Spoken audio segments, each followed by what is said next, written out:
Então, descendo mais uma dose de discussões no automobilismo, começa mais um bloco do Café com Velocidade. Nós sempre falamos em início de bloco, você que faz a ordem do Café com Velocidade. Você pode ouvir o bloco 1, independente do bloco 2, ou enfim, as partes do programa, né?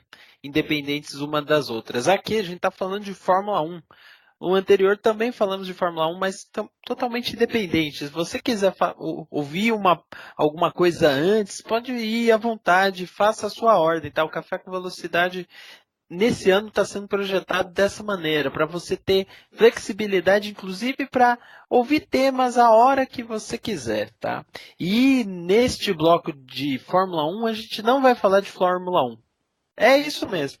Nós vamos falar de W Series. W Series, que é uma categoria aí que foi anunciada recentemente, que tem como fator principal somente mulheres irão participar dessa competição. Fábio Campos falou um pouquinho disso no Café Expresso da semana anterior e eu tenho certeza que Diogo Gomes, que aí é um profundo conhecedor, mesmo sendo um dos membros mais novos do programa, é o membro mais novo do programa, né? É um profundo conhecedor de automobilismo, sabe quantas mulheres aí estão tentando e buscando espaço dentro do esporte a motor? Então, Diogo Gomes, se você quiser começar aí dando um pouquinho da sua opinião, para depois Fábio Campos elaborar uma opinião, talvez usando aquilo que já falou no Expresso, alguma coisa que ele já postou no Twitter que eu vi e outras coisinhas mais. Então, vai lá, Diogo Gomes. W Series. Bom, eu acho que, não sei se cabe a gente fazer uma introdução da ideia da categoria como um todo, né? Colocar todos os na mesma página, apesar que... Diga. Inclusive, ela foi divulgada depois, né, da primeira divulgação, depois foi divulgado que teve acordo com o DTM, não é isso? Essa parte eu já não sabia, mas aí você traz mais à frente melhor. Mas o ponto é uma categoria voltada só para mulheres, né, onde, segundo a ideia inicial, elas vão ser escolhidas para o grid sem necessidade de pagar nenhuma parte financeira, né, vai ser mais na questão de escolha por qualidade, através de alguns testes. Categoria já para 2019, para maio de 2019, com 6 corridas. Eles vão usar um Tatus F3, né, para ser uma categoria ali de abertura, de preparação para algumas, especificamente para mulheres, para que, enfim, isso, segundo a visão de quem está idealizando o campeonato, se facilite a chegada delas, uma possível chegada delas à Fórmula 1. Em minha opinião, especificamente sobre a categoria, eu até acho que é uma boa ideia, eu acho que é uma boa iniciativa, melhor dizendo, mas que, pelo menos da maneira como ela foi mostrada nessa apresentação, ela não me agrada completamente. Eu acho que a gente precisa separar algumas coisas. Por exemplo, ela naturalmente foi vendida, ou inicialmente vendida, como categoria de preparação para a Fórmula 1.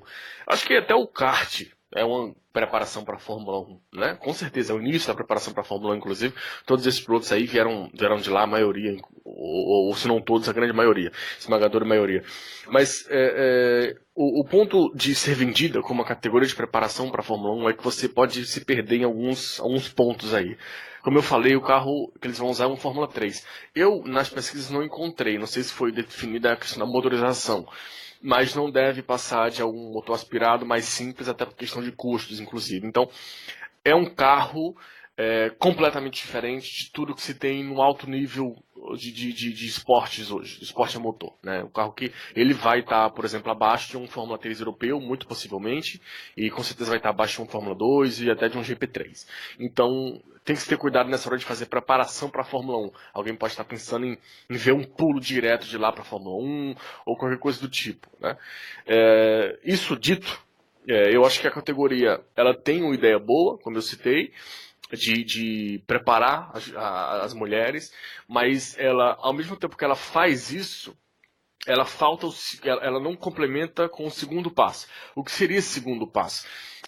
Acho que está meio que claro para todo mundo que alguma garota não vai sair direto de uma categoria dessa para a Fórmula 1 ou para outra categoria de alto nível, porque se as coisas se desenharem como a gente está imaginando, o pulo de uma para outra vai ser muito grande. Então, inevitavelmente, vai ter que ter a segunda parte, vai ter que ter a parte pós-categoria, que é a parte em que uma dessas garotas vai transitar para uma GP3, para uma Fórmula 2, ou enfim, quer que seja, para aí de fato chegar à preparação para a Fórmula 1 ou para qualquer que seja outra categoria.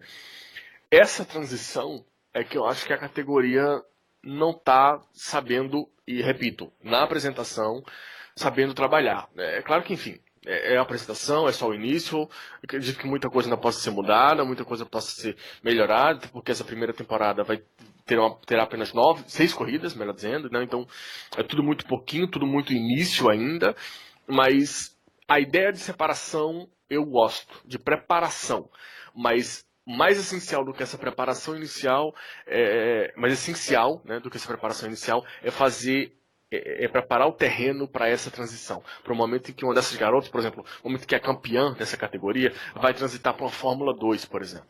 Porque se ela sair daí para transitar para uma Fórmula 2, para pegar condições nem um pouco favoráveis, não vai ter muita coisa muita coisa a ser mudada lá no resultado final, entende? Então tem que ter um acompanhamento geral, não é só fazer uma categoria para mulheres aqui e a partir de agora as mulheres vão estar melhor preparadas para chegar na Fórmula 1. Acho que a coisa é muito maior que isso. Essa visão da categoria é um início, é um ponto inicial, né? A primeira estaca batida, mas o caminho é muito mais longo que isso. Eu não sei se a categoria está ou não só a categoria, mas a ideia toda de quem está organizando, e aí você tem nomes como David Coulter e Adrian Newey nesse meio, não sei se esse pessoal está pensando em todo esse caminho ou em toda essa sequência, né? Até foi dito que a campeã dessa primeira temporada vai ganhar uma bolsa de 500 mil euros, se não me engano, não lembro se euros ou dólares, acho que euros, para seguir a carreira, mas no mundo atual, 500 mil euros não compra vaga ou não adianta vaga nem de perto na equipe de Fórmula 2. Os custos de uma equipe de Fórmula 2 são absolutamente absurdos. Então, é difícil. Repito, para resumir, eu gosto da ideia, gosto do início, mas o caminho é muito mais longo. A categoria não vai ter que fazer, ou quem está idealizando tudo isso, não vai ter que fazer só esse início. Vai ter que continuar com essa ideia se quer realmente chegar no objetivo, que é fazer mulheres chegarem mais preparadas ou estarem mais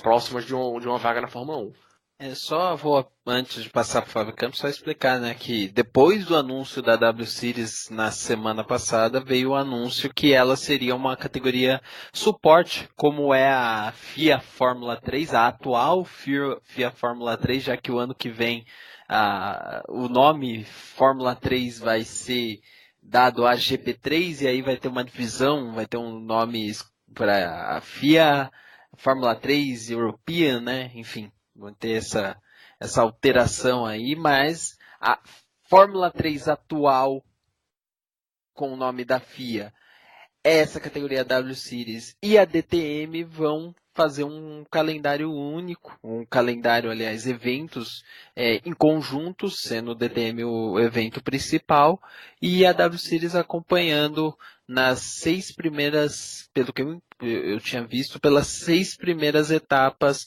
do calendário 2019, que começa em Hockenheim e vai, nesse caso, até Brands Hatch, sendo que ainda tem outras etapas aí do DTM que vão acontecer com a Fórmula 3 em conjunto, mas sem a W Series em questão. Se for igual esse ano, né, considerando que o espelho que o calendário do DTM do próximo ano tende a ser um espelho desse ano, ainda haver muitas mudanças, não sei nem se vai ter mudou um monte de coisa, tá, Diogo? Você tá meio fora, ó, o circuito da Áustria saiu, Zolder, que hosteou a primeira prova da história do DTM, voltou. Não, mas a volta de Zolder já é batida há muito tempo. Já. Isso. E além do que, eles divulgaram 9 datas, sendo que tem a famosa expectativa daquela etapa conjunta com o pessoal do GT, do Super GT, né? Que finalmente vai ter a série conjunta, não, né? Mas o ponto mesmo.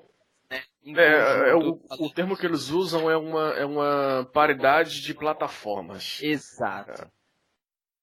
Exatamente, mas enfim, seguindo mais ou menos essa mesma base aí, a não ser que tenha mudanças de data muito, muito bruscas, o campeonato, em tese, começa em maio e termina em setembro. Pelo menos é aí que começa o DTM e é quando tem mais ou menos a prova de Brands Hatch, setembro para outubro, na transição. A não ser que mude muito as datas, mas... Enfim, vai ser a gente já agosto, tá? a gente já tá indo pro segundo passo aí já, né? Isso, maio, junho, julho e agosto. Então são 4 meses só de categoria previsto para o ano que vem. Pelo que está no calendário, que já está divulgado, né? Mas é um calendário preliminar aí do DTM 2019. Fábio Campos. Bom, vamos lá. Em primeiro lugar, o ouvinte pode tranquilamente seguir e ouvir o Café Expresso, quem não ouviu, sobre a W Series, porque eu vou falar aqui praticamente nada do que eu falei lá. Eu gostaria de convidar até o ouvinte que está dividido, porque a gente viu muita gente falando que está dividida sobre essa categoria, enfim, se ela é boa, se ela é um ganho, se ela é um retrocesso, se ela se ela vai dar certo ou não vai dar. Eu proponho ao ouvinte um pensamento reverso, pensar na contramão. Se mulheres tivessem sido eternamente proibidas de correr com homens, e na quarta-feira, dia 8 de outubro, que foi o dia do lançamento dessa categoria, tivesse anunciado o contrário, a primeira vez que um campeonato seria disputado por homens e mulheres, eu tenho certeza que a classe estaria em festa e vibrando como uma vitória, uma conquista, né? Até mesmo do feminismo, podemos dizer assim.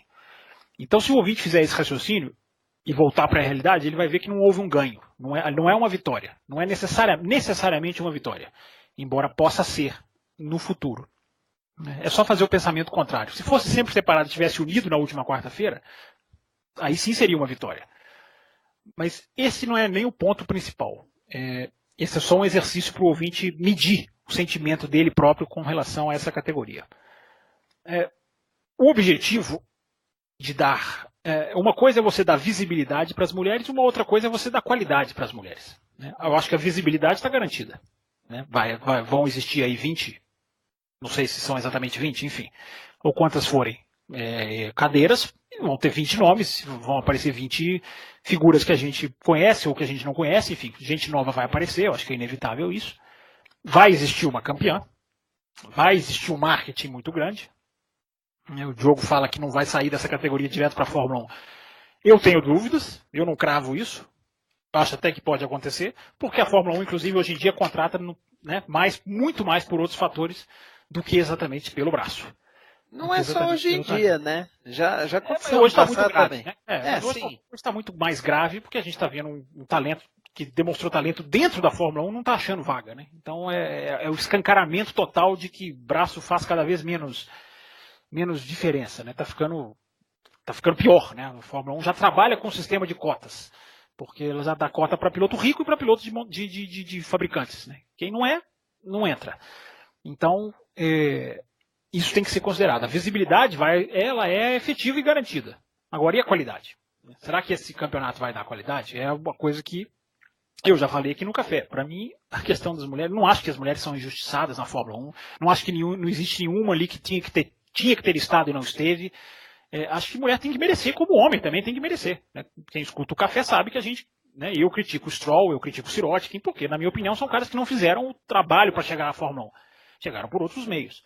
E mulher também entra na mesma discussão. Do mesmo jeito que tem que chegar, que seria ótimo se chegasse a Fórmula 1, pelo braço. E essa categoria não me dá nenhuma garantia de que isso vai acontecer. Pelas razões que o Diogo citou, de ser uma categoria tecnicamente não tão desafiadora assim. A única coisa que eu disse no Café Expresso que eu direi agora é que para mim seria muito mais útil se fosse um projeto de equipe sendo criada dentro das categorias que já existem. Eu acho que aí sim seria uma grande notícia, porque se em vez de W Series chamasse W Motor, W Racing, enfim, e criasse uma equipe de Fórmula 3. Exato, uma equipe de Fórmula 3, uma equipe de GP3, uma equipe do kart, talvez até na Indy Lights, enfim.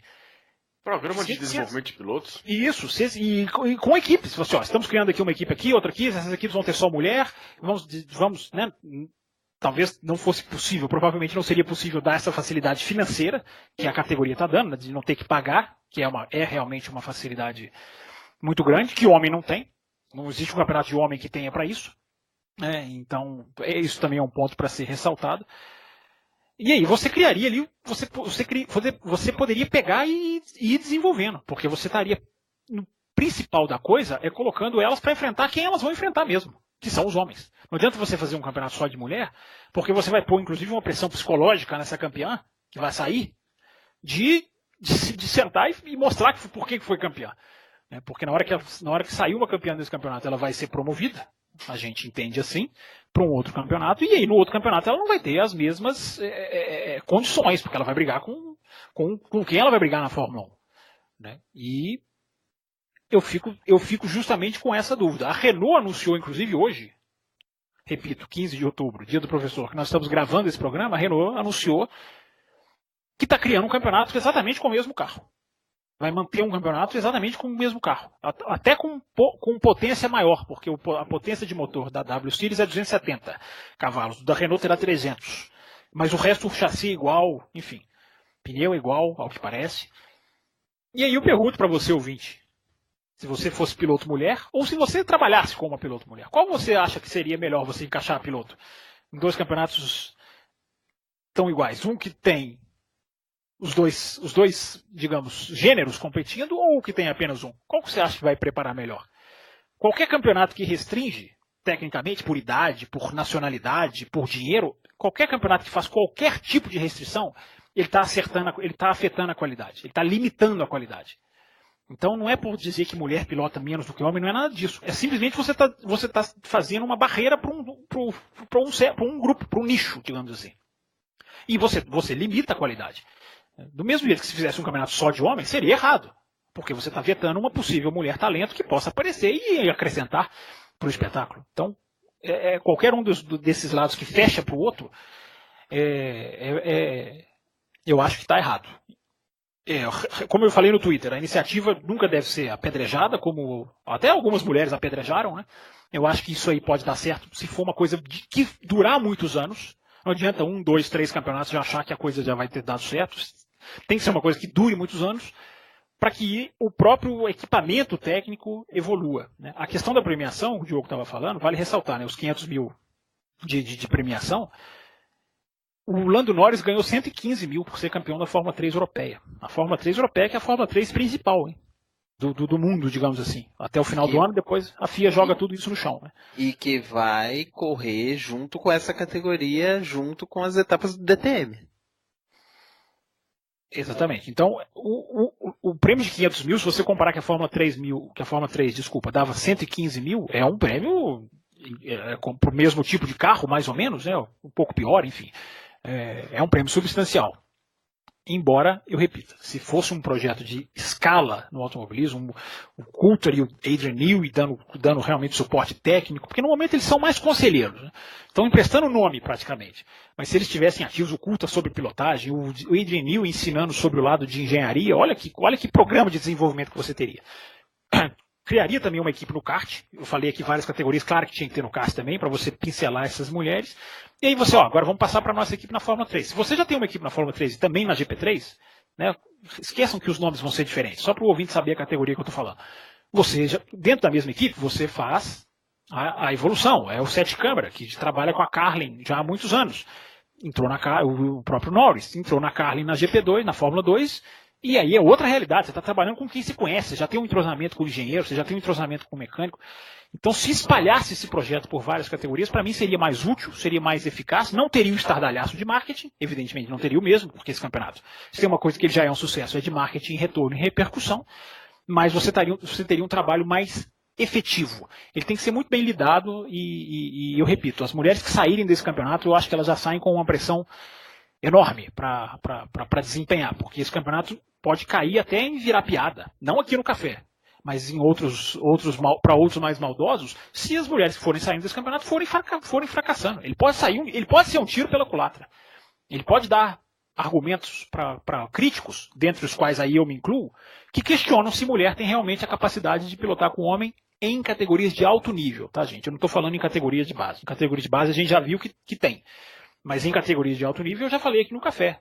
Desculpem quem não goste, mas eu não sei se mulher pode competir com homem. Eu carrego essa dúvida. No dia que me for provado o contrário, eu baterei palmas, porque eu já disse aqui no café também.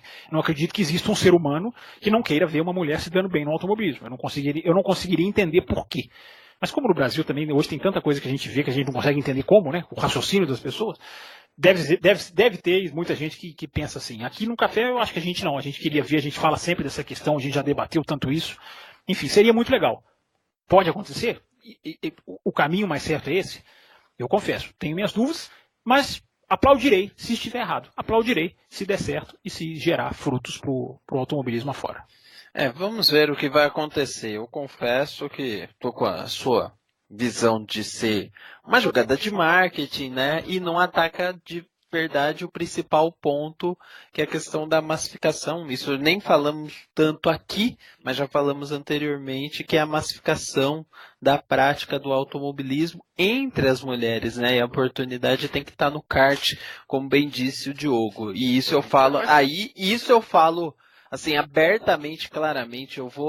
Todo mês eu corro de kart, eu fico pelo menos um dia todo em kartódromos aqui no interior de São Paulo, na Grande São Paulo, e assim, entre, 10 baterias que eu acompanho, se tiver 2 ou 3 mulheres competindo junto com homens, é muito. E isso é problema, porque você não massifica na base, como é que você estimula a criação de novos talentos? Enfim, é isso que tem que ser atacado para começar a mudar uma figura lá na frente. Mas isso eu acho, só rapidinho, isso eu acho que a categoria até pode ajudar, porque ela pode incentivar. Sim, Olha aqui, tem um campeonato de mulher, então eu vou entrar sim. também. Isso ela pode até incentivar. Agora, a minha dúvida é se ela vai conseguir preparar. Essa é a minha dúvida, entendeu? Isso sim, isso eu não duvido, aliás, até mencionei isso, perguntado sobre, acho que foi no Instagram, na rede social, né? Eu falei, não tem como negar que ela pode, de certa maneira, ajudar por conta da sua existência, mas não é o caminho ideal, é muito o caminho do marketing acima de tudo. Você ia falar alguma coisa, Diogo? Não, era só massificar essa parte. Acho que mesmo que ela não consiga preparar, que é um problema gigantesco, com certeza, e é para isso que ela foi criada, né? Ela foi criada para preparar garotas para a Fórmula 1. Então, enfim, é o ponto principal dela. Mas deixando meio que um pouquinho de lado esse ponto, eu acho que outro lado que vai ser muito positivo, eu assim, vejo quase que chance zero de não ser positivo, é o fato de que vai assim abrir espaço para outras garotas que enfim, não tinham espaço para aparecer, ou que não tinham algum patrocinador forte que pudesse ajudar, entendeu? Ainda mais considerando que a ideia da categoria não é exatamente a questão do dinheiro, né? Não necessariamente a pessoa tem que pagar para estar lá, né? Ela vai entrar lá por conta de méritos. Ainda não, pelo menos até onde eu pude pesquisar, não explicaram muito bem como é que vão fazer essa seleção, mas enfim, torço para que façam de uma maneira positiva. Isso é crucial, exatamente. Esse campeonato não pode virar piada. Ele tem que ter um nível de exigência para quem entrar, né? Porque se começar acidente, batida, ele vira piada. Ele não pode virar piada. Seria muito ruim. E vamos lembrar, e aí só complementando, Diogo, vamos lembrar que alguns anos atrás, a própria Fórmula 3, que é uma categoria de base formadora, sofreu com isso quando daquele evento... Aquela prova suspensa, né? Por deficiência técnica. Exatamente. Então isso foi problema. Não pode acontecer. E ela mesmo teve que lidar. E de quem que a gente estava falando naquela categoria que estava lá? Verstappen, Stroll, Ocon, veja só. Enfim, nesse ponto aí eu discordo levemente. Eu até falei muito tempo atrás aqui no Café com Velocidade, aquela prova foi uma grande piada da questão da organização da prova. Não merecia ter sido suspensa, você disse? Não, nem perto disso. Aconteceram exemplos piores que aquele depois daquilo, e não teve coisa do tipo. Aconteceram eventos piores que aquele antes daquilo, e não foi punido, e aquilo afetou a categoria de uma maneira que a categoria, e aí vocês foram perfeitos, ela de fato virou uma piada. Ela perdeu uma credencial imensa. Olha o que acontece na Fórmula 3. Essa foi a imagem passada. E é isso, mas eu acho que esse é o ponto. Esse é o ponto principal, não é nem a questão se foi merecido ou não, mas, por exemplo, se acontecer algo nessa linha na W Series, pode gerar um tipo de entendimento, estimular um preconceito isso aí. Em relação à mulher, que aí não é aquilo que eles querem com essa categoria, isso é fato. E uma coisa... Uma coisa também, só para encerrar minha participação nesse assunto, que eu até coloquei no Twitter, infelizmente esse campeonato não é culpa dele, mas ele está se encaixando numa engrenagem totalmente desfuncional do automobilismo de hoje em dia, né? Essa engrenagem que eu falei, de pilotos chegarem à Fórmula 1 por outros interesses, preparação ser cada vez menos observada, a preparação técnica, né? A Fórmula 1 hoje ela já praticamente não olha para a Fórmula 2, que está ali nas barbas dela todo final de semana. Ela já praticamente fecha os olhos para o que está acontecendo nessas pistas, olhando só para essa questão do nome. Por exemplo, o Mick Schumacher é um cara que vai chegar à Fórmula 1, não tem a menor dúvida disso. Ô, louco, por quê? Mick Schumacher? Porque ele tem um nome. Já tem gente chamando ele de gênio. Não, que é isso, gente. Com tão pouco, já. O Toto Wolff falou nessa segunda-feira, potencial para ser o novo Schumacher, igual o pai. Enfim, numa estrutura do automobilismo hoje em dia, que na melhor das hipóteses, esquece até esse lado da Fórmula 1 fechar os olhos. Uma Fórmula 1 com 20 míseras cadeiras, em que o filtro está cada vez mais espremido, essa categoria chega numa estrutura muito ruim para ela própria. Não é culpa dela, mas ela está se encaixando numa estrutura maligna. Porque se ela começar a não fornecer mulheres para a Fórmula 1, e a chance disso acontecer também é grande, apesar do medo que eu tenho, né, de já puxarem a campeã por causa de todo o barulho. Você imagina uma mulher na Fórmula 1, barulho que vai ser manchetes, sites, programas, enfim. Apesar de eu ter esse temor, se a mulher não chegar à Fórmula 1, esse campeonato também vai perder a sua existência. Ele já nasce com uma responsabilidade muito grande numa estrutura que hoje praticamente ninguém chega à Fórmula 1. Praticamente os pilotos todos estão batendo atrás, estão indo para a Fórmula E. Olha a Fórmula E, o que está acontecendo com o grid da Fórmula E, que maravilha que está sendo para a Fórmula E. Né? Tem gente indo para a Fórmula Indy, enfim, a Fórmula 1 não absorve mais. Então isso é um perigo para esse campeonato também. Diogo, você quer completar ainda? Porque o Campos, você reparou que ele deu vários ganchos para os assuntos a seguir, né? Não, a gente vai continuar neles, mas só até nessa questão da categoria, que eu acho que inicialmente vai ser o ponto mais essencial, que é essa parte de seleção, né, das que irão participar, que não foi explicado muito bem como vai acontecer, mas acho que, sei lá, Sofia Flörsch, por exemplo, da Fórmula 4 alemã, que até está fazendo as corridas na Fórmula 3 europeia agora, é um nome, enfim, se não for certo, deveria ser certo, porque tem alguma qualidade entre as mulheres que estão surgindo. Tem uma na Fórmula 4 britânica, Jamie Chadwick, se não me engano, é o nome dela. Enfim, tem alguns nomes assim de garotas que podem aparecer. Mas... Ganha corrida, inclusive, a Jamie Chadwick, né? Não é? Sim. Ela ganha corrida, inclusive. Então. Sim. Tem a Marta Garcia, que ganhou no kart, até teve no grupo de desenvolvimento da Renault, depois saiu ou foi tirada, não recordo bem exatamente o que aconteceu. A Beth Kvisser acho que já passou um pouco no momento dela, né? Que teve no grupo da Red Bull um tempo atrás. Mas enfim, o ponto é, você vai encontrar alguns nomes ali. E claro que eles vão fazer uma série de pesquisas para encontrar outras garotas, etc. Vão aparecer nomes.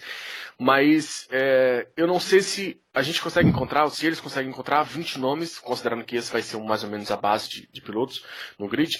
Se se consegue encontrar 20 nomes num nível interessante de competitividade para dar essa visão inicial positiva. Diogo, 20 nomes nem a Fórmula 1 tem. Não, sim, mas se você olhar, por exemplo, o grid da Fórmula 3 hoje, você não, tá certo que tem mais de 20, mas você vai ter algum nível interessante de competitividade. Eu quero dizer, você olha para a Fórmula 4 britânica, você encontra uma garota, andando muito bem, inclusive. Você vai olhar para a Fórmula 3, você vai encontrar uma. Na GP3 também você vai encontrar uma, na Fórmula 2 não tem nenhuma. Na Indy Lights você não tem nenhuma. Então, inevitavelmente vai pegar muita gente vindo, por exemplo, de kart. É interessante o que você está falando. Talvez não seja começar com 20 não fosse o ideal, então, né, Diogo? Às vezes até começar, às vezes começar com 13, mas garantindo uma certa qualidade ao grid. Enfim, eu estou pensando isso aqui ouvindo você falar, né? Até porque também a gente não sabe como que vai se dar o pacote técnico, né? Assim, eu entendo que é uma variação do que já existe hoje, né?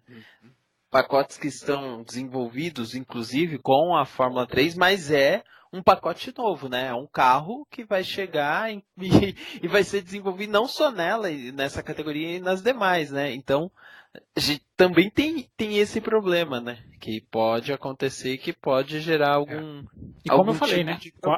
Com a Renault fazendo um campeonato ali ao lado, digamos assim, na rua ao lado com o mesmo carro. Então, fica esse questionamento aí. Exatamente. Mas, Diogo e Campos, já que foi mencionado, foi batido ali de lado, eu tenho que trazer agora, né, esse assunto. Fórmula E com um grid crescendo, porque Stoffel Vandoorne, anunciado como companheiro de equipe na na HWA. Isso. HWA, né? Como companheiro de equipe do... agora isso, tenta lembrar de cabeça. Poxa, campeão. Não sei se alguém... desculpa, tá, Raposo? Pula essa... Não, campeão 2000 e... Foi 2005, Gil? Para não dar spoiler. Isso. Vamos falar assim, campeão 2005. Pronto. Exatamente. Fábio Campos, né, matou algumas pessoas que têm vertigem e têm tonturas quando ficam sabendo. Mas enfim, além do Stoffel Vandoorne, né, notícia aí, Fábio Campos mencionou Fórmula 2, então tivemos a confirmação de George Russell na Williams, falar em Fórmula 2, o virtual campeão da categoria, e o Mick Schumacher, campeão. Esse aí a gente vai ter que dar o destaque devido, né? O campeão confirmado da Fórmula 3 por conta das notícias que estão vindo, né? Mick Schumacher já está preparado para a Fórmula 1? Diogo Gomes, qual dessas notícias te chama mais atenção e por que nesse mundo de silly season entre Fórmula 1, Fórmula E e categorias de base?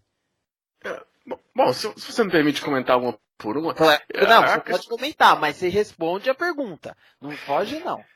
A que mais me chama a atenção é a do Vandoorne, porque é um piloto que... Até como surgiu uma notícia sobre o Verlaine pouco tempo atrás, de que ele teria recusado algumas vagas, ou uma vaga na Fórmula E, para tentar focar na Fórmula 1, eu imaginei que o Vandoorne ele insistiria um pouco mais na Fórmula 1. Não quer dizer que se ele vai para a Fórmula E, ele não pode voltar para a Fórmula 1. Acho que pode acontecer. Mas nesse momento ele já, correu para pegar uma chance, e por mais que seja uma equipe nova, qualquer pessoa que já assistiu... A Fórmula 1 era zero, Diogo. As opções dele na Fórmula 1 eram zero, né? Não foi ele que escolheu. Não, mas ele poderia pegar uma terceira, a vaga de terceiro piloto em algum lugar, tentar fomentar uma vaga para o próximo ano. Você não acha que era pior, não? Você não acha que é melhor estar correndo, enfim? Não, com certeza. Eu concordo e fiquei extremamente feliz com a vaga dele na Fórmula E e na equipe que foi, inclusive. Sim. Mas, enfim, pela preparação e pelo histórico que a gente vê de alguns pilotos que preferem ficar insistindo na Fórmula 1, inclusive como eu dei o exemplo do Verlaine, eu até achei que fosse ser mais ou menos por aí a ideia dele nesse momento, mas ele fez para mim um movimento corretíssimo de ir para a Fórmula E, pegou uma equipe interessante, é uma equipe novata, é verdade, mas qualquer pessoa que já tenha assistido uma corrida de GT na vida sabe o quão pesado é o nome da HWA, então... uma filha da Mercedes, a gente pode dizer assim, né? Então, tem ali um nome muito forte, tem uma estrutura muito forte, uma equipe que participa de diversos campeonatos e não entra realmente para fazer graça, entra com nível não só de aporte, até de financeiro e tudo mais, porque vai estar com a Mercedes por trás, mas de qualidade de grupo como um todo, sabe? É como, sei lá, uma Dams ou uma Prema, por exemplo. Não é uma equipe que entra para brincar. Onde ela entra, ela vem para forçar bem. É uma equipe que pode crescer bastante aí. Por isso que eu gosto da ideia do Vandoorne de pegar uma vaga lá. Por isso também que foi a que mais me chamou a atenção. Até saindo um pouco da Fórmula 1, indo mais para Fórmula E, eu até não gosto muito da opção do Gary Perfett, mas, enfim, foi a Mercedes dando rumo ali, dando um caminho para um piloto que está com ela há mais de uma década e, enfim, acabou de ser campeão, né? Sobre a questão do Mick Schumacher, que também foi outro spoiler, né? Mas, enfim, essa aí estava claro para todo mundo. É difícil comentar, porque para mim é muito claro que é um título que ele tem várias ressalvas a serem feitas, mas eu não fico pensando... Você acabou de elogiar a Prema. Por que tem ressalva? Agora você vai ter que se explicar. As ressalvas não são sobre a Prema. A Prema, ela, nos últimos, se não me engano, são 8 anos, ela venceu 7 campeonatos na Fórmula 3. Então, o questionamento, a dúvida não é com relação à Prema, a questão é sobre o Mick Schumacher em si e a maneira como ele cresceu na segunda parte do campeonato, sem necessariamente dar grande mostra técnica disso. Não é que assim que assinou com o Nicolas Todd, inclusive. A não é que ele mudança, a coincidência de data não é que ele cometia erros bobos e aí do nada ele parou de cometer erros bobos. Ele continuou cometendo erros bobos, só que quando você está na liderança com 7 segundos de vantagem para o segundo colocado e você erra uma curva, você perde 1 segundo e continua em frente, né? Diferente de quando você está em sétimo ou oitavo, levando tapa e dando tapa e você erra uma curva. Então ele teve uma superioridade de equipamento ali que eu nem vi a última rodada agora, que sagrou o campeonato dele, mas antes disso ele vinha de uma sequência, se não me engano, de 5 vitórias e uma segunda colocação. Não, você não precisa exagerar no spoiler. Você não precisa exagerar no spoiler. Você não precisa ir tão fundo no spoiler. Pode ser mais superficial no spoiler. Você tá bem atrasado com a Fórmula 3, deu pra ver. Mas enfim, você merece esse spoiler. Mas o campeonato já acabou, pô. Enfim, mas ele tá com uma série de vitórias, assim, conseguiu uma série de vitórias absurda, do nada, repito, do nada, né? Não, é muito que a gente falava sobre o Pietro na falecida Fórmula V8, né? Não é que ele foi campeão e ele se tornou um grande piloto, porque do nada ele se tornou um super piloto. Ele comete os mesmos erros que ele cometia, inclusive na Fórmula 4. E aqui já se mostrava na Fórmula 4 alemã um piloto muito rápido, mas que cometia alguns erros chatos. Chato de ver mesmo, de ver pô, de novo esse erro. E passaram-se 2 anos, né, porque ele é o segundo ano dele de Fórmula 3 e ele continuou cometendo os mesmos erros. Quer dizer que é um piloto ruim? Definitivamente não. Eu acho que é um piloto que tem bastante capacidade, acho que é um piloto que ele se mostrou brigador, para usar uma expressão bem popular, e eu gosto bastante disso, mas não se mostrou um piloto para justificar vencer a quantidade de provas da maneira que venceu na parte final do campeonato. Então tem uma diferença técnica de equipamento absolutamente imensa com relação aos outros carros da categoria, inclusive dentro da própria Prema. Isso é algo que tem que ser destacado, tem que ser observado. Muito parecido com o que aconteceu com o Lance Stroll também, né? Porque a do Lance Stroll foi, assim como toda a transição do Lance Stroll para a Williams, ela foi descarada, né? O Lance Stroll ele chegou a ser desclassificado de provas da Fórmula 3 porque ele estava usando no carro dele uma suspensão que foi projetada pela Williams dentro da fábrica da Williams. É literalmente você pegar uma equipe de Fórmula 1 e colocar para projetar a suspensão para um carro de Fórmula 3. É meio absurdo, né? Mas, enfim, isso chegou a acontecer, até que a Fórmula 3 descobriu e cortou as ondas e desclassificou ele, inclusive. Acho que o Campos não assistia a categoria ainda nessa época, mas existe todo um histórico forte nesse sentido. E a mudança que aconteceu no final de performance, de resultados, ela não é explicada só por uma melhoria do piloto. Até porque essa melhoria não foi tão palpável assim nas corridas. É muito de equipamento. Então, repito, isso tem que ser colocado na conta. Não todos merecendo o título dele, mas tem que ser colocado na conta que houve sim ali no final uma grande diferença de equipamento que facilitou muito a vida dele para pegar o stint final para o campeonato. Você vê, a gente passou o ano todo falando do Dan Tickton e, querendo ou não, hoje é um cara que meio que sumiu da mídia. Não vai sumir porque tem muita qualidade, porque onde for vai se mostrar. Na verdade, ele questionou publicamente. É isso que eu ia falar. Ele não sumiu porque ele que deu voz às grandes discussões a respeito do campeonato, né? Foi repreendido pelo Christian Horner, que diz que ele pensa com a boca, não com o cérebro. Quando disse isso no Japão. Muito de jovem, muito de frustração, né, de ver tudo que ele fez, que acho que o ouvinte mais acedo já percebeu que eu, Campos, o Raposo ainda não se convenceu totalmente, mas eu e Campos gostamos do que o Tickton mostrou durante a temporada, e acho que vai continuar mostrando, porque se mostrou um piloto bem capacitado, mas ele passou o ano todo ali brigando pelo campeonato e chegou no final, ele não pôde nem brigar pelo campeonato. Né? É como se o Schumacher usasse DRS e ele não. Isso durante 24 horas por dia, digamos assim. Então, ele se mostrou um pouco frustrado ali no fim, mas, repito, não desmereço o título do Mick Schumacher, mas só colocar essa observação para quem não acompanha a categoria tão de perto. E o George Russell? Mereceu a vaga, né? Mereceu a vaga porque, primeiro, mostrou um bom trabalho na GP3, apesar que eu acho o título dele da GP3 do ano passado bem xoxo, mas ele fez a transição para a Fórmula 2 esse ano bem, com um carro bom que tem, é verdade, mas, enfim, para ser campeão tem que ter carro bom e equipe bom. Tá conseguindo mostrar bem isso. Começou atrás do Norris e virou o jogo. Isso, não, mas isso aí, isso é um ponto, não sei se deu uma falhada no seu áudio, não sei se você falou de ponto positivo ou negativo, de uma maneira negativa ou positiva, mas assim, eu vejo como algo extremamente positivo, né, porque ele começou... Positivo. Ele começou a temporada de um jeito, porque vou forçar um pouco a memória do pessoal, mas se vocês lembrarem um pouquinho de Bahrein, ele já larga bem, ele já começa bem.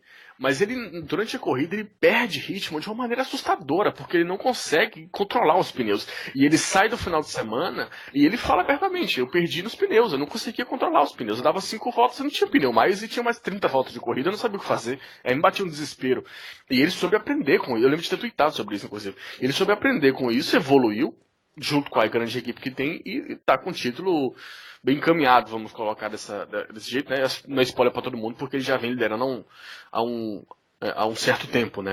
O campeonato. E aí com a ligação que tem com a Mercedes gigantesca que todos sabemos, encontrou sua vaga ali na Williams, que pode ser uma grande bomba para o ano que vem, até acho que vai ser, mas pelo menos talvez ele consiga se pegar em alguma coisa para tentar se mostrar. Eu acho que, principalmente considerando que ele tem boas chances de ser campeão esse ano da Fórmula 2, lembrando que se alguém for campeão da Fórmula 2 não pode continuar no campeonato, ele até ficaria sem opção, né? Então, uma transição para a Fórmula 1 com a Williams, talvez não seja o melhor local, né, a Williams, mas para a Fórmula 1, a transição para a Fórmula 1 acho que pode ser sim bem interessante, vai ser sim bem interessante para ele, e fez por merecer a vaga, acho que é um ponto essencial. Agora, tem a questão da Mercedes, fortíssima, mas que, por mais que eu não concorde, é a Fórmula 1 de hoje, né? Você vai ter que ter ligações extremas para poder conquistar determinada posição, nesse caso, vaga. Fábio Campos, contigo, os 3 temas. Vamos lá. Eu vou tentar resumir então, né? Van Dorn eu acho ótimo, grande notícia, merecidíssimo, discordo um pouco do Diogo, acho que a HWA tem talvez a melhor equipe do grid da Fórmula E, entra com a melhor equipe da Fórmula E, em termos de dupla de pilotos, acho que o Gary Peft é um pilotaço, o cara que ele poderia ter tido uma chance na Fórmula 1, ele pilotou de testes para a McLaren muitos anos e foi muito efetivo, quando uma época em que piloto de testes era mais útil, e ele pode pesar realmente contra ele a idade. Mas piloto de teste era piloto de teste, né?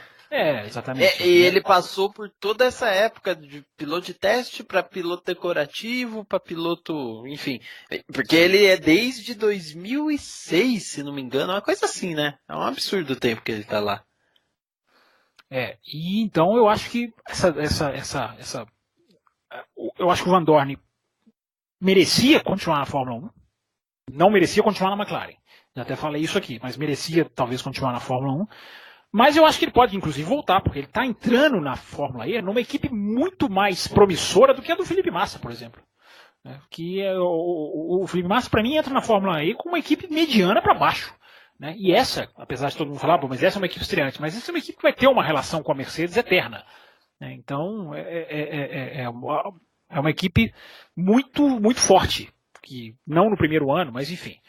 É justo para ele entrar numa equipe dessa, eu acho. Eu ficaria mais receoso se ele entrasse lá naquela NIO, né, aquela equipe da Fórmula E, que não é das grandes, enfim.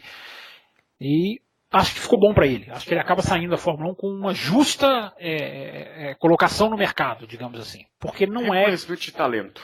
Não é... Porque a gente vê no Twitter muito isso, né? Gente que acha que ele é um piloto ruim, porque ele não deu certo na Fórmula 1. Claro que a Fórmula 1 é o grande teste, claro que a Fórmula 1 ele mostrou defeitos e mostrou um lado que talvez seja fatal até para a própria carreira, mas eu não consigo apagar tudo que o cara fez no automobilismo porque ele foi mal na Fórmula 1. Ele pode até não ser um piloto de Fórmula 1, ele pode não ter nascido para ser um piloto de Fórmula 1, mas não deixa de ser um bom piloto de corridas, porque mostrou isso em diversos campeonatos, não só um, diversos. Então eu acho que essa soma do que ele fez na categoria de base é muito mais, para mim fala mais alto do que 2 anos na Fórmula 1, inclusive numa equipe ruim. Claro, ele merecia sair da McLaren, ele não merecia mais um 3º ano na McLaren, porque ele foi realmente muito mal, ele não conseguiu esboçar nenhuma resistência ao Alonso, né? O Alonso não é esse Deus supremo imbatível que muita gente acha que ele é, né? Ele é um super piloto, mas daí a ser um Deus supremo imbatível é outra coisa. E ele falhou, talvez seja um lado psicológico, enfim, coisas que a gente aqui daqui de longe é difícil saber. Mas ele pode voltar à Fórmula 1, eu acho. Eu tenho a sensação de que se ele for muito bem na Fórmula E, talvez a Fórmula 1 daí a faça... Poxa, o Kvyat está tendo uma terceira chance, né? Meu Deus, então por que não essa Meu Deus. A questão do Mick Schumacher, eu acho que o Diogo abordou muito bem. Eu acho que a grande realidade que a gente tem que apontar do automobilismo hoje é que as categorias de base estão virando cada vez mais uma farsa. Né? Não uma farsa maligna de gente roubando por debaixo dos panos, mas uma farsa no sentido de resultados que não refletem a realidade. Por que é uma farsa? Porque esses caras, gente, Charles Leclerc, George Russell, os próprios Esteban Ocon, esses caras, eles passam 24 horas no simulador. Eles 24 horas, modo de falar, né? Eles recebem todo o equipamento da equipe, eles recebem toda a instrução, eles conversam com o engenheiro de Fórmula 1. A condição de desenvolvimento desses caras é outra. Não existe a virada de jogo que o Mick Schumacher deu. Você não fica andando em décimo, em oitavo. Ele mal aparecia entre os 4 primeiros. Eu posso falar porque justamente é o ponto que eu tô na Fórmula 3. Estou super atrasado, mas não tem problema. Uma hora eu alcanço. Agora vai ser fácil alcançar, agora acabou, né? Ele não andava entre os 4, mal andava entre os 4 primeiros. Aí o cara começa, o Diogo falou, a botar 7 segundos. E é na hora que o cara assina com o Jean Todt, evidentemente, a farsa das categorias de base. Com o Nicolas Todd. Com o Nicolas Todd. A farsa é uma expressão muito forte, mas talvez seja necessária para o ouvinte entender. Nós estamos vivendo uma era em que é preciso se produzir uma superlicença. Então isso induz o favorecimento de pilotos. Porque você acaba forçando que o cara seja campeão para que o cara obtenha a superlicença. Então, a era da superlicença é perigosa, porque cada vez mais só ganham nas categorias de base aqueles que já estão marcados para a Fórmula 1. Só ganham os campeonatos aqueles que já têm o carimbo do caminho pronto para a Fórmula 1. Surpresas são pouquíssimas. Né? Esse Alex Albon da Tailândia, ele é uma exceção à regra. Porque ele mostrou braço e ele foi para a Fórmula E também. Esse muito pelo braço, embora a Tailândia seja economicamente forte, está lá com a MotoGP, enfim, tem muito dinheiro envolvido ali naquele sudeste asiático, a gente sabe de tudo isso. Mas ele é ali uma exceção, mas que também não teve chance na Fórmula 1, embora se tenha saído a notícia semana passada de que o Helmut Marko até tentou tirá-lo da Fórmula E. Falou, peraí, esse contrato seu aí não tem uma brecha, não? É uma informação que circulou. Eu continuo. Ele não ouve Café com Velocidade, né? Porque se ouvisse, já tinha contratado ele há 1 mês e meio atrás. É verdade. Então, a grande realidade é essa, gente. A gente já começa um campeonato sabendo quem é o cara que vai ganhar. De Fórmula 3, de GP3, de Fórmula 2, porque é o cara que tem interesse. Porque hoje se joga uma estrutura em cima daquele cara. Por isso que Ouvinte, tome cuidado com quando eu disse a palavra farsa. Ela é forte, mas ela não quer dizer roubo. Ela quer dizer uma condição que às vezes até é roubo, como o Diogo colocou no caso do Stroll aí, né? Você fornecer suspensão. A gente não consegue ter ideia aqui, gente, do aparato técnico que é jogado em favor de um piloto contra outros. Porque essas categorias não têm teste. Então, só de você botar um programa, esse cara no simulador, ele já tem uma grande vantagem, porque as equipes pequenas de Fórmula 3 não têm simulador como as de Fórmula 1. Então, a de Fórmula 1 chama o cara e fala assim, vem aqui na quinta-feira, senta aqui na quinta-feira, você vai passar 24 horas treinando em Zandvoort. O cara passa 12 horas treinando em Zandvoort. Então ele já chega na pista com outra condição de acerto. Não é de saber que a curva é para a esquerda e para a direita. O ouvinte do café entende que eu estou falando no nível acima disso. De acerto, né, de condição de até se o simulador simula desgaste de pneu. Ele simula com Fórmula 1. Não, você vai simular aqui com Fórmula 1, tá? Aí o cara desce para Fórmula 3. É evidente que ele está muito mais preparado tecnicamente do que outros. Então isso está desequilibrando demais a balança.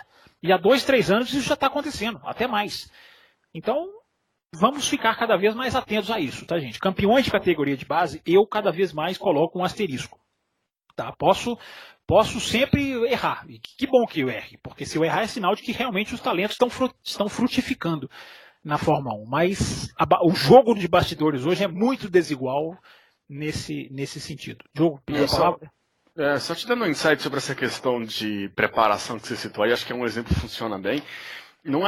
Meio que não é novidade, não existe uma afirmação da FIA sobre isso, mas não é novidade que, por exemplo, a Prema, que é uma equipe muito mais rica que todas as outras equipes do grid, muito mais que a Carlin, por exemplo, isso estou falando de Fórmula 3, tá, pessoal? Perdão, ela usa carros de outras equipes para testar em pistas que vão ter corridas de forma regular e de forma dentro do regulamento. Então, por exemplo, a Prema, ela aporta hoje 5 carros, porque dos 5, 3 são só pilotos Ferrari, inclusive. Para isso a gente já pega o nível da coisa. Ela pode pegar uma equipe pequenininha lá do fim do grid, que está inscrita com um carro só, e ela, entre aspas, contrata essa equipe para ir em Zandvoort, que é onde a pista onde vai ter uma corrida daqui a um mês, e testar um dia inteiro lá com esse carro, dessa equipe. Porque olha a vantagem que isso dá, né? Muito melhor que simulador. Isso é melhor que simulador, muito melhor. As únicas restrições, e isso aí eu posso falar porque eu já li o regulamento da categoria, em dúvida para saber se é isso mesmo, as restrições são: não se pode testar com o carro de uma equipe de posições X, a Prema não poderia, porque está lá no topo, e não se poderia testar com pilotos que estão ativos no campeonato. Só que a Prema ela tem uma cartela absurda de pilotos. Então, os últimos relatos que surgiram, inclusive da mídia europeia, dizem que a Prema usou o carro eu me fugi o nome da equipe pequena agora, mas usou o carro dessa equipe pequena contratado para fazer testes em provas que iam acontecer as corridas, usando os pilotos dela da Fórmula 2. Inclusive Nick De Vries no meio. Né, que como ele não é um piloto da Fórmula 3, não é um piloto ativo na Fórmula 3, ele poderia ir lá. Até porque é o único piloto de Fórmula 2 que a Prema tem, né? Exato. Enfim, ir lá, o Nick De Vries, como piloto contratado da Prema que ir lá, usar o carro dessa outra equipe, a mando da Prema, testar nos circuitos, e enfim, com a equipe de teste e tudo mais, e quando guardar todo o material, então a equipe já vai preparada para esse tipo de acontecimento, ou melhor, enfim, de final de semana como um todo, isso só maximiza a coisa, porque se você parar para pensar, a Fórmula 3, assim como é com a Fórmula 2, por exemplo, praticamente não tem treino livre. Treino livre nessas categorias é um negócio que praticamente não existe. A equipe ela já tem que levar um pacote muito pronto, porque a equipe que leva um pacote deficitário para o fim de semana em termos de setup, de acerto, ela não consegue se recuperar durante o final de semana. Ela começa correndo atrás, ela já larga correndo atrás. É diferente de uma Fórmula 1, que se uma equipe começa meio mais ou menos no treino livre 1, ela tem mais 3 treinos livres para se preparar, mais noite, mais não sei quantos engenheiros. Nas categorias menores, a estrutura é totalmente diferente. Treino livre 1 já leva o pacote pronto. Treino livre 1 que terá o Xangalael na Toro Rosso em Austin, tá? Vocês ficam aí falando mal dele, é piloto de Fórmula 1, ok? Já várias vezes treinou na Toro Rosso, né? Ele consegue comprar, quer dizer, consegue seu espaço com merecimento, né? Enfim. Para mim, assim, para encerrar o assunto, a mensagem que eu passo para o ouvinte é essa. Eu sou a favor da superlicença, eu acho que a ideia dela é muito boa, mas o mundo do automobilismo é muito perverso, né? Ele dá voltas e ele transforma coisas boas em coisas ruins. Há hoje em dia uma necessidade de se fabricar a superlicença. O piloto tem que ganhar o campeonato. Então se joga tudo, ao invés de ficar olhando, observando, claro, aconselhando, claro, você vai evoluindo o piloto. Mas hoje em dia está assim, meu amigo. Temos que fabricar esse cara para ser campeão, temos que dar todas as condições para ele. Esse piloto está sendo preparado? Essa é a questão. É um pouco daquilo que acontecia muito no boxe nos anos 90, né? Aquelas lutas que o cara vai ganhando de um Zé Ninguém qualquer para conquistar vitórias, para crescer no ranking, para alguém organizar aquela famosa super luta e aí o cara aparecer. Vou usar um exemplo brasileiro, né? O Maguila, que fez tantas lutas que assim, ele derrotava cada adversário fácil, que aí quando chegou para lutar com o grandão, né? Evander Holyfield não durou um assalto e meio, né? Ele no meio do segundo round tinha sido nocauteado de forma avassaladora. Tô querendo dizer assim. Depois temos a prova de que o Rosa realmente conhece sobre tudo. Não, inclusive não é do nosso tempo, né? Eu e o Diogo éramos meninos nos anos 90, então a gente... Não, que é isso. Eu só digo o seguinte... Você comprou passagem para aquela luta lá no Rio. Você estava lá no hotel. Eu nem sei se tem um esporte que eu jamais vou passar perto é o boxe. Inclusive eu digo isso. Se os bastidores do automobilismo estão sendo comparados com os bastidores do boxe... esse é o problema. É justamente o que eu quero dizer, que a coisa está muito ruim. Esse é o problema, porque a gente sabe o quanto que foi um esporte marcado por armações ao longo dos últimos anos e caiu um pouco no agrado popular por conta disso. E ainda bem que a Fórmula 1 não tem resultados manipulados. Ainda bem, ufa. Já pensou se a Fórmula 1 tivesse resultados manipulados? Meu Deus. Nunca aconteceu isso Nunca aconteceu. Nunca. E se todos soubessem o resultado manipulado e não fizessem nada? Vamos então encerrar este programa, porque aí já entrou em outra esfera, Diogo. Cuidado com o que você fala, Diogo. Aqui esse programa tá cada vez mais perigoso, enfim. O programa nós vamos encerrando por aqui. Como falamos, trouxemos alguns assuntos da Fórmula 1, de fora da Fórmula 1, relação à Fórmula 1, enfim, espero que vocês gostem. Voltaremos semana que vem com tudo que aconteceu no final de semana do automobilismo, é claro, muito focado no Grande Prêmio dos Estados Unidos de Fórmula 1, né, que pode definir o título da temporada, como já disse Fábio Campos aqui. E antes de eu me despedir, eu queria ouvir um pouquinho de Diogo Gomes, Fábio Campos, se tem alguma coisa para falar, alguma expectativa, algo que provavelmente irão trazer para o programa da semana que vem. Primeiro Diogo, depois Fábio Campos. Mercedes. E pronto, é isso. Eu digo pro ouvinte ficar ligado que pode pintar também café expresso, hein, antes do Grande Prêmio dos Estados Unidos. Às vezes pinta aí um expresso, enfim. O ouvinte já acostumou, né? Tem o café com velocidade sempre à segunda, saindo ali na madrugada de terça no máximo. E durante a semana fica ligado porque pode sempre pingar aí um comentário do expresso. E siga-nos no Twitter, né? O @café velocidade, @CamposFB, @Diogo. Como é que é o seu mesmo, Diogo? Eu nunca lembro do seu. Olha lá. Assim que a amizade acaba, né? Eu não lembro não, você sabe que você está na minha lista sou um seguidor ferrenho seu, mas eu não lembro exatamente a sua arrobinha ali qualquer. É de Gomes 12. Você viu que ele ficou nervoso e gaguejou, gente. É Diogo Gomes _12. Olha lá. É que ele mudou. Você mudou a sua arroba. Não é de. Você errou também. Mas não era de? Era de mais um ano e meio atrás, né? Então, você mudou, é por isso. Essas pessoas que ficam mudando identidade, faça que nem eu, caro ouvinte. Procure Thiago, THRSR, Twitter, Instagram, qualquer rede social, tô lá com esse mesmo nick. E falando também um pouco menos de automobilismo nos tempos de hoje, mas sempre falando que assim que é possível e instigado. Bom, o Café com Velocidade edição 584 fica por aqui. Nos encontramos numa próxima edição. Eu, Thiago Santa Rosa, me despeço em nome dos meus amigos. Digo até mais. Tchau. Termina aqui Café com Velocidade, o mais tradicional podcast sobre corridas do Brasil. Sempre com Bárbara Franzin, Thiago Raposo, Diogo Gomes, Thiago Rosa e Fábio Campos. Café com Velocidade. Café com Velocidade. A dose certa na análise do esporte a motor.